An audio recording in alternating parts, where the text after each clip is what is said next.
Eu preciso chamar a Janaína Camelo, que vai contar para a gente que a Starlink, que é a empresa de internet de Elon Musk, enviou uma carta à Anatel reafirmando o bloqueio do acesso ao X aqui no Brasil. Janaína Camelo, conta para a gente o que motivou essa atitude da empresa. Bem-vinda.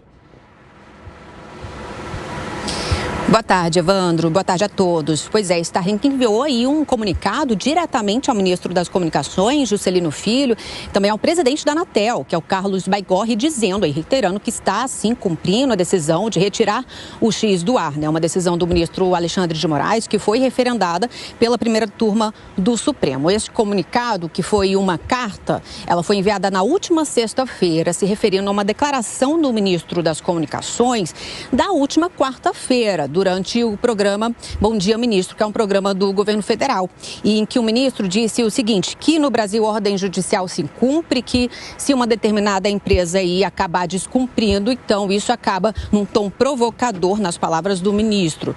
Isso acaba aí, então, levando a uma grande repulsa por parte da população, por parte do país. Merece repulsa nas palavras do ministro das Comunicações. E aí, nessa declaração, ele também disse que a Anatel e o Ministério também estariam aí acompanhando esse caso, porque em caso de descumprimento, então a Starlink poderia aí perder a sua autorização para estar aí operando aqui no Brasil, né? Então ele diz que abriria um processo aí para cassar a outorga aí concedida à Starlink para operar aqui no Brasil. Então foi exatamente essa fala do ministro Juscelino Filho que resultou nessa carta, que foi entregue na sexta-feira. Mas na quarta-feira pela manhã, quando houve essa declaração do ministro, realmente não havia ainda nenhuma confirmação por parte da Anatel de que a Starlink estava cumprindo essa decisão. A gente tem um trecho, Evandro, dessa carta para mostrar aí na tela, dessa carta da Starlink enviada aí ao ministro das Comunicações. E aí a Starlink escreve o seguinte, que na entrevista o ministro das Comunicações afirmou que o descumprimento de ordem judicial merece repulsa e que poderia resultar na instauração de processos para extinção da outorga de prestação de serviços da Starlink. E que em atenção a essa declaração, então, a Starlink informa que comunicou oficialmente a Anatel e comprovou que realizou o bloqueio das URLs x.com e twitter.com, que são os domínios que dão acesso à plataforma X no Brasil. Lembrando que a Starlink, inicialmente, realmente, ela negou que iria cumprir essa decisão do ministro Alexandre de Moraes, né, que é de suspender o X até que suas contas fossem desbloqueadas, seus ativos, suas contas bancárias fossem desbloqueadas. Elas foram bloqueadas também por decisão do ministro para o pagamento de multas do X, né, por não cumprir ordens também do ministro de bloquear perfis aí na rede social que estão sendo investigadas aí por ataques às instituições democráticas. Então, a Starlink aqui no Brasil, ela tem os seus ativos bloqueados no momento, também por decisão do ministro Alexandre de Moraes. Inclusive, há um recurso aqui no STF, né, que está nas mãos aí por parte da Starlink, que está nas mãos do ministro Cristiano Zanin. O ministro, ele está aguardando uma manifestação da Procuradoria-Geral da República nesse caso. É um recurso que pede que ele seja analisado, inclusive, em plenário. O ministro agora aguarda aí uma manifestação da PGR. Paralelo a isso, o X continua suspenso e também há uma outra ação aqui tramitando, nesse caso, nas mãos do ministro Nunes Marques, né? O ministro, inclusive, também já pediu uma manifestação à PGR e nessa manifestação ele, inclusive, deu a entender, ele sugere aí que esse recurso seja também apreciado em plenário. Evandro. Muito obrigado pelas informações, Janaína Camelo. Bom trabalho para você. Ô, Alan Gânio, a gente está percebendo, então, que houve o cumprimento de uma decisão judicial, de uma determinação que foi feita ali pelo ministro. Mas, normalmente, quando há o cumprimento, a empresa faz o que tem de fazer, mas não fica reafirmando nem reforçando isso ou fazendo com que isso ganhe cada vez mais destaque também na imprensa e no noticiário. Qual seria a intenção da Starlink ao permanecer em alta nesse nosso debate diário? Eu vejo que tem uma estratégia por trás da Starlink, que é justamente tirar o Twitter, porque o funcionamento da rede social depende das operadoras. Então, aquelas operadoras tradicionais de celulares, né, cumpriram a determinação do ministro e aí a Anatel tecnicamente solicita, né, assim que é feito o processo, e tiraram do ar. Muito bem. No caso da Starlink, se ela continuasse, o Twitter continuaria operando, né, por essa rede. No entanto, eles fazem questão de tirar por conta de uma questão estratégica, Evandro. Pelo menos é assim que eu interpreto, que é justamente colocar a opinião pública contra, ainda mais, né, contra o Supremo Tribunal Federal. Dado que hoje existe uma grande pressão da opinião pública, de diversos setores da sociedade, pelo restabelecimento do Twitter e da liberdade de expressão. Ô Zé Maria, por que você acha que a Starlink está mantendo o avanço aí, esticando cada vez mais essa corda e falando, olha, a gente está aqui atendendo a determinação e reforçando, inclusive, essa determinação que gerou tamanha polêmica e discussão aqui no país desde que aconteceu? Pois é, olha, o Brasil foi dividido ali em agências reguladoras, ainda lá no início no governo Fernando Henrique Cardoso, com a privatização.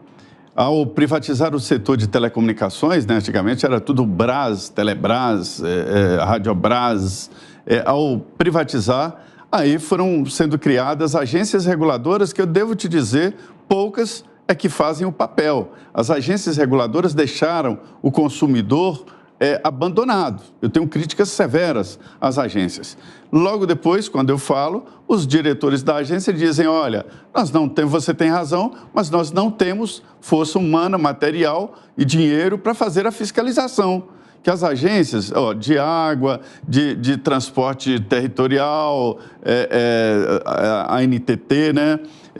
Todas elas têm recursos, mas não têm o suficiente. Por exemplo, a de recursos minerais deixa barragens estourar e matar pessoas. A agência reguladora deveria ir lá e olhar. Mas a Anatel é uma ilha nisso aí.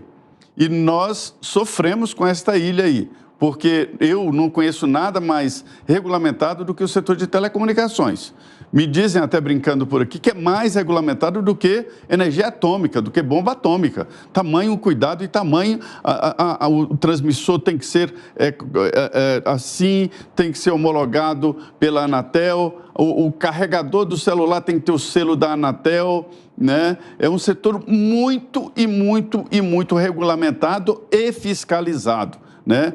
As empresas sofrem com essa fiscalização. E, repito, mais do que outras estratégicas, como de mineração, como de transporte, por exemplo. Né? Enfim, e aí a Starlink está usando para ela esta sentença como uma propaganda. Muita gente nem sabia que existia Starlink, ninguém nem sabia que existia essa internet móvel. Eu conversava com um produtor de soja que gastou R$380 mil para enterrar cabo óptico até a fazenda dele. Falei, era só comprar uma antena e pronto. Ele olhou para mim, mas é sério? Funciona assim. Muita gente não sabia, né? Então, esse estardalhaço da Starlink visa fazer a autopropaganda. Aquela velha história lá do porco que morre gritando. Todo mundo sabe quando alguém mata um porco. Quando mata um cordeiro, ninguém descobre, porque ele morre caladinho. Exatamente. Vixe, Zé, recentemente eu fui para Mato Grosso do Sul, o pessoal está usando o Wi-Fi até na caminhonete, instala o equipamento para poder usar o Wi-Fi enquanto se desloca ali pelas fazendas de Mato Grosso do Sul. Não tem limites, né, para manter esse acesso e a comunicação. Ó quem chegou. Nelson Kobayashi, bem-vindo. Que bom recebê-lo aqui mais um dia.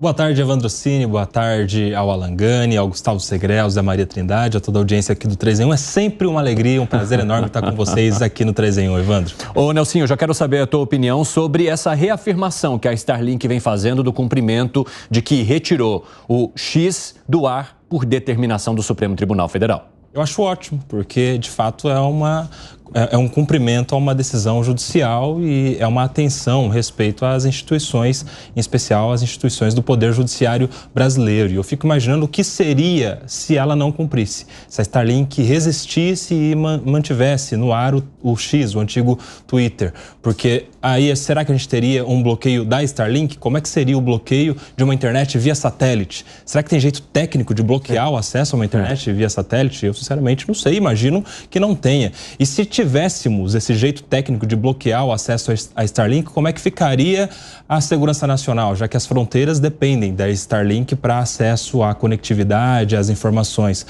Como ficaria o acesso à informação de povos originários, inclusive? É uma questão de direitos humanos. Algumas aldeias indígenas só têm acesso à informação por meio da Starlink.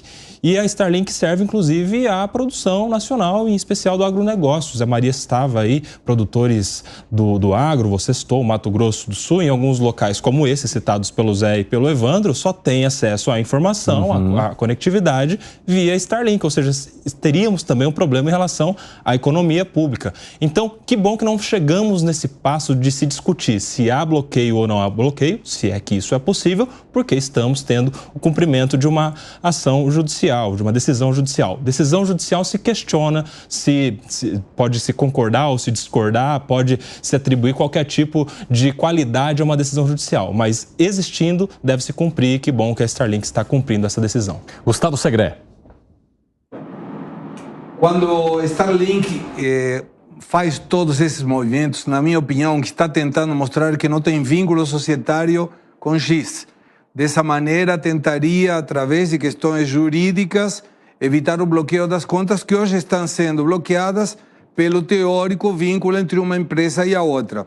Se ele se mantinha reticente a poder bloquear o serviço, ele estava mostrando que tinha vínculo. Dessa maneira, ele disse, não, eu estou cumprindo uma lei, estou cumprindo uma determinação judicial e não tenho nada a ver com X, mesmo que possa ser configurado em que tem sócios em comum.